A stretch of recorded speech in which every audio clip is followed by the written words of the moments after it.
হুজুর খাজা মঈনুদ্দিন হাসান সেঞ্জেরি আজমির চিশতি রহমতুল্লাহ আলাইহিকে খাজা গরিবে নওয়াজ নামে সবাই চিনে। ওনার খাজা গরিবে নওয়াজ নামের পিছনে কিছু ঐতিহাসিক ঘটনা আছে। চলুন আজকের এই ভিডিওতে কিছুটা জানার চেষ্টা করব। গরিবে নওয়াজ শব্দের অর্থ হচ্ছে গরিবদের সাহায্যকারী অথবা গরিবদের প্রতি দয়ালু। হযরত খাজা মঈনুদ্দিন চিশতি রহমতুল্লাহি আলাইহি তিনি অসহায়, দরিদ্র, সমাজের নিচু শ্রেণীর মানুষদের পাশে থাকতেন সবসময়। তিনি গরিব দুঃখী মানুষদের সেবায় নিজেকে নিয়োজিত রাখতেন এবং তাদের প্রতি তিনি সহানুভূতিশীল ছিলেন। তৎকালীন সময়ে ভারতবর্ষের সমাজে জাতিভেদ প্রথার প্রচলন থাকলেও তিনি সকল জাতি, বর্ণ, ধর্ম, সব শ্রেণীর মানুষকে একই সমান, একই চোখে দেখতেন।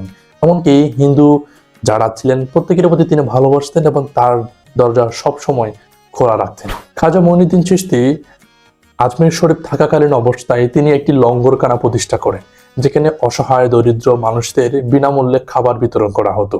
যে কোনো সময় যে কেউ এসে খাবার খেতে পারতেন, যা এখনো পর্যন্ত চলমান আছে। চিশতিয়া তরিকায় যেসব মহান পুরুষ আছেন, যেসব সাধক পুরুষ আছেন, প্রত্যেকের জন্য এটি বাধ্যতামূলক, এটি লঙ্গরখানা। হ্যাঁ, আপনি যদি কোনো চিশতিয়া তরিকার দরবারে যান তাহলে আপনি বিনামূল্যে খাবার খেতে পারবেন। ওনার শিক্ষা ছিল মানবতার সেবাই খোদার সেবা।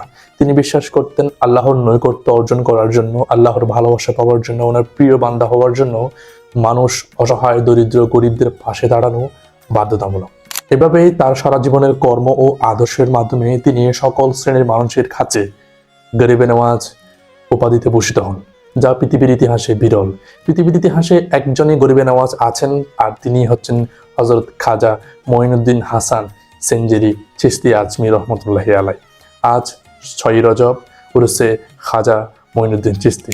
একটি সময় ছিল বাংলার জমিনে যখন রজব মাস শুরু হতো তখন প্রত্যেকটা পরিবার অথবা সমাজ থেকে খাজা বাবার উরুস করা হতো, কিন্তু এই প্রথা এখন অনেকটাই হারিয়ে গিয়েছে। তবে আমরা বিশ্বাস করি আগামীতে সেই প্রথা আবারও চালু হবে।